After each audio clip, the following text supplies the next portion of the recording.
Bienvenidos al taller 2, la mediación pedagógica del formador virtual. En este módulo 1, denominado la enseñanza en entornos virtuales, trabajaremos reflexionando en torno a dos preguntas, a dos interrogantes. ¿Qué se quiere lograr? ¿Sí?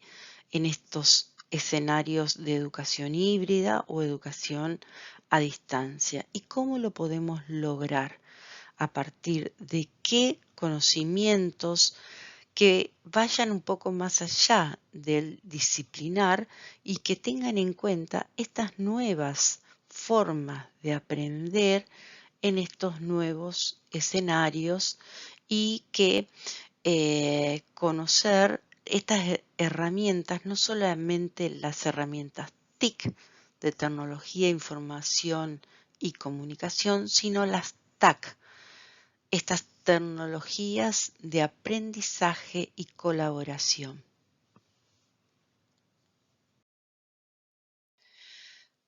Para comenzar a trabajar concretamente en este primer módulo 1, hay algunas definiciones previas en que voy a hacer hincapié.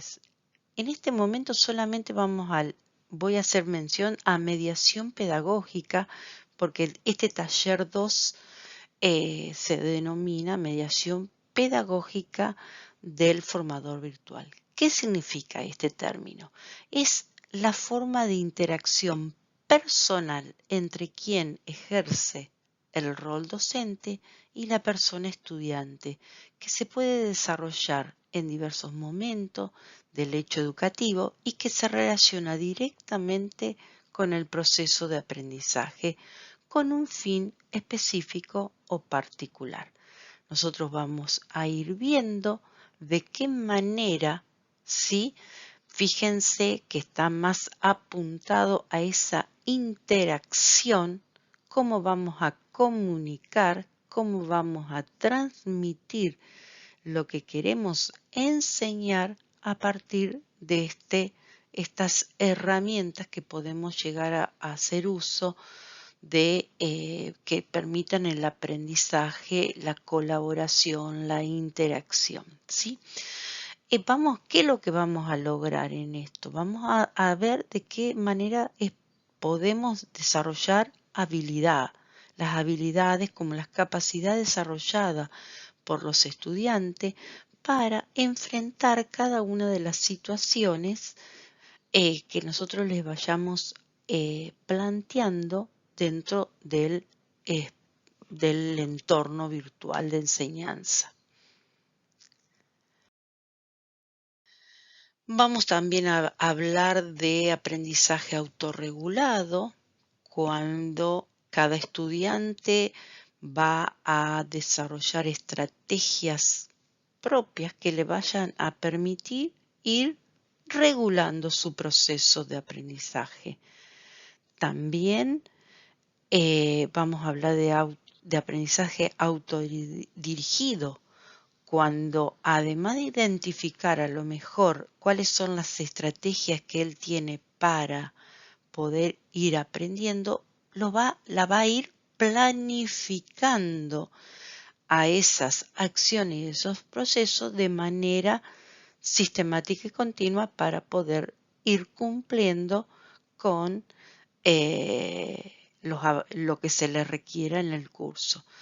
Y una vez que está estos aprendizajes internalizado, ya vamos a poder hablar de un aprendizaje autónomo por parte del estudiante, porque ahí ya va a haber una cuestión de reconocer cuáles son las estrategias que él tiene cierta habilidad o predisposición para poder aprender y cómo lo planifica a lo largo, planifica tanto las actividades que tiene que hacer, los procesos que tiene que llevar a cabo, todo para poder avanzar en el estudio.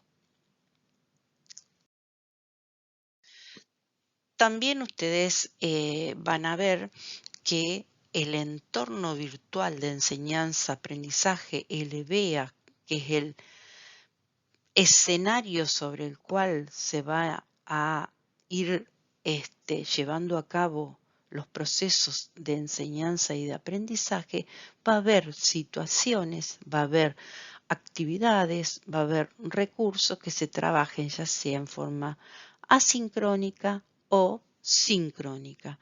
Asincrónica es no en tiempo real. Cada alumno va a haber herramientas que se le ofrezca a través de la plataforma Moodle que el alumno podrá utilizar en el espacio y en el tiempo en que él tenga disponible. Y va a haber otras herramientas de comunicación sincrónica en las que va a ser un trabajo conjunto, ¿sí? Con, con otras personas que están participando de la capacitación o del curso. Y bueno, el trabajo remoto es directamente en educación a distancia. La mayoría de todas las actividades que se llevan a cabo es para hacerla en un trabajo remoto, en su lugar de trabajo, en su lugar, en su domicilio, ¿sí? Y puede hacer uso en el momento en que que pueda trabajar. Ya habíamos visto los 4 escenarios escenarios posibles que iban desde los menos remotos a los más remotos. Y bueno, entre estos más remotos, en donde a medida que pasamos de un escenario híbrido a una enseñanza remota o a distancia, es que van cambiando estas herramientas de trabajo asincrónica y sincrónica, ¿sí? Principalmente la sincrónica. Aquí comparto un texto, un libro que me pareció sumamente interesante. Ahí tienen el link, sí, que denominado Actividades de Mediación Pedagógica en la Virtualidad, nuevas formas de favorecer el aprendizaje. En particular seleccioné estos párrafos porque quería señalar 2 cuestiones que en algunas de las diapositivas anteriores les hice hincapié, en la cual nosotros en estos escenarios de tanto de hibridación como de educación a distancia, tenemos que sin corrernos, sin dejar de lado lo disciplinar, no tenemos que hacer mucho hincapié en saberes hacer y saber ser en estos entornos por parte de los estudiantes, por parte de los usuarios. Entonces, los modelos educativos tradicionales proponen que un elemento clave para la formación del estudiantado es el aprendizaje de una gran cantidad de contenidos disciplinares, de modo que las personas aprendientes puedan desenvolverse de manera óptima en la sociedad. Paradigma tradicional. Así como durante muchos años la educación se basó en esta propuesta, tipo educación bancaria. Ahora, en estos nuevos elementos, en estos nuevos escenarios, se hace hincapié en el desarrollo de competencias, ¿sí? En el desarrollo, como les venía diciendo, de habilidades. Las habilidades son como acciones que las personas pueden realizar.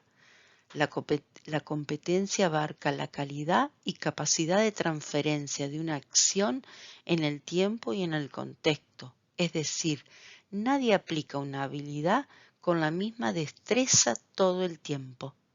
El desempeño se va ajustando de acuerdo con las exigencias del momento y del contexto.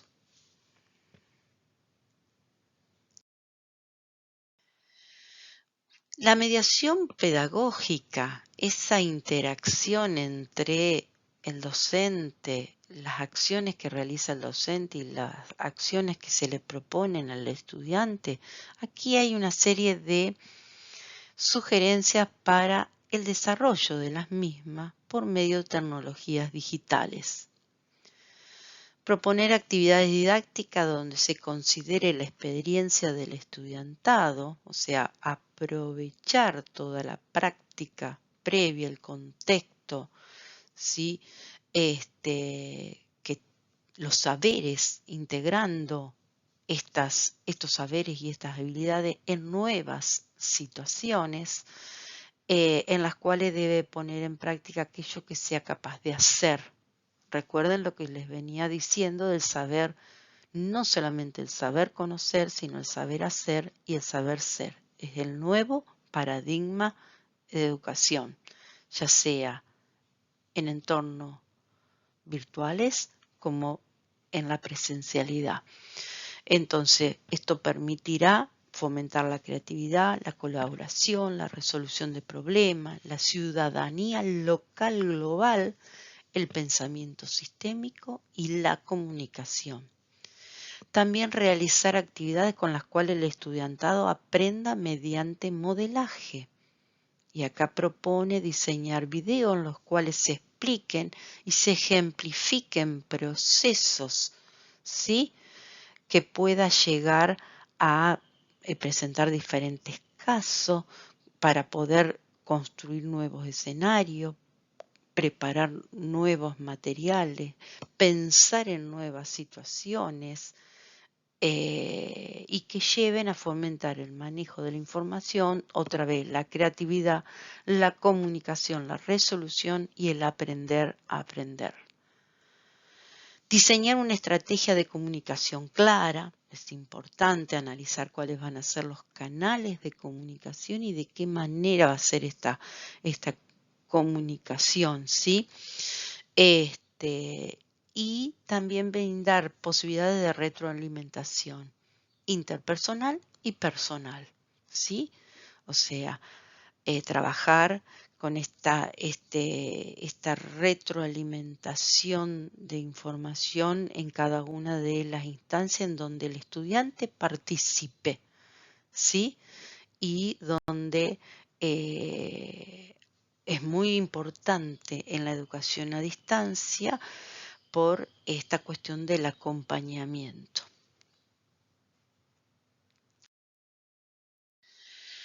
¿Qué experiencias de enseñanza híbrida a distancia se están realizando en la actualidad? Bueno, acá les dejo, existen numerosas sistematizaciones y experiencias de los escenarios remotos, ya sea híbrido o a distancia en todo el mundo. Cada institución y equipo docente deberá evaluar las posibilidades, tiempos, contenidos, propósitos de enseñanza y objetivos de aprendizaje para seleccionar el modelo más adecuado para sus estudiantes y comunidad. Cada una de las carreras que formen parte de los consorcios y cada uno de los docentes que estén a cargo de esos seminarios va a proponer un modo, una mediación pedagógica de cómo ir realizándose cada una de las actividades que se vayan proponiendo, ¿sí? Tenemos muchos modelos, como habrán visto en el taller 1, estos escenarios híbridos, está el modelo tarea, el modelo de clase invertida que muchos de ustedes han estado proponiendo trabajar en el aula tanto híbrida como a distancia. Se puede implementar esta metodología de trabajo y el modelo AFLEX que como les puse, creo que les agregué en el taller 1, es un modelo que trabaja el Instituto de Monterrey, donde se plantea el docente que está a cargo de el curso, ¿sí? Híbrido o a distancia, proponer actividades de interacción, proponer una mediación pedagógica de manera de poder ir combinando diferentes modos de instrucción, ¿sí? Y de trabajo colaborativo entre los grupos de estudiantes, trabajar en forma personalizada en cada docente con algún estudiante o con grupos pequeños o con todo el grupo de clase.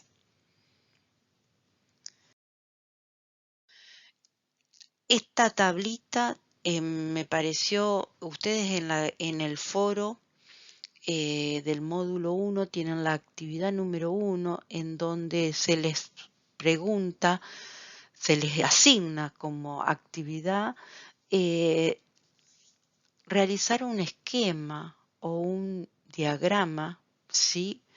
Que en donde ustedes establezcan relaciones, nodos y vinculados entre sí, de cómo, qué recursos, qué elementos incluirían en el diseño de una propuesta pedagógica de alguna de las asignaturas que a ustedes les gustaría o se sintieran más cómodos de trabajar en un escenario a distancia, ¿sí? En un curso dictado a distancia. Entonces, acá hay distintos elementos que los puede llegar a pensar qué propondría yo para hacer la explicación de las consignas de trabajo y de las nuevas tareas. ¿De qué manera? Entonces acá, de acuerdo al tipo de modalidad de enseñanza, es más hay que pensarlo ya sea en un trabajo de un aula invertida o de la presencialidad o bien remoto a distancia, ver de qué manera yo puedo ir trabajando.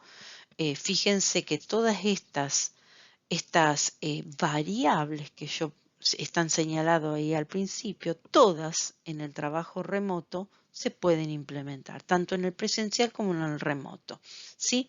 Entonces, acá la cuestión, y hay algunas que son más para un trabajo sincrónico, son más de acuerdo al escenario con mejor conectividad, con buena conectividad o con una conectividad reducida se pueden llevar a cabo. Entonces, esto me parece, este cuadro les puede llegar a utilizar para tener en cuenta cuáles son esos elementos, a través de qué actividades lo van a poder hacer y poder armar como un esquema de una estructura de cómo armarían un mapa de navegación de cómo armarían esa propuesta pedagógica. Acá hay les dejo otro link hay otros modos, otras metodologías activas de trabajo combinado, ¿sí? De aprendizaje combinando lo asincrónico con lo sincrónico, ¿sí? Son distintos tipos de escenarios híbridos.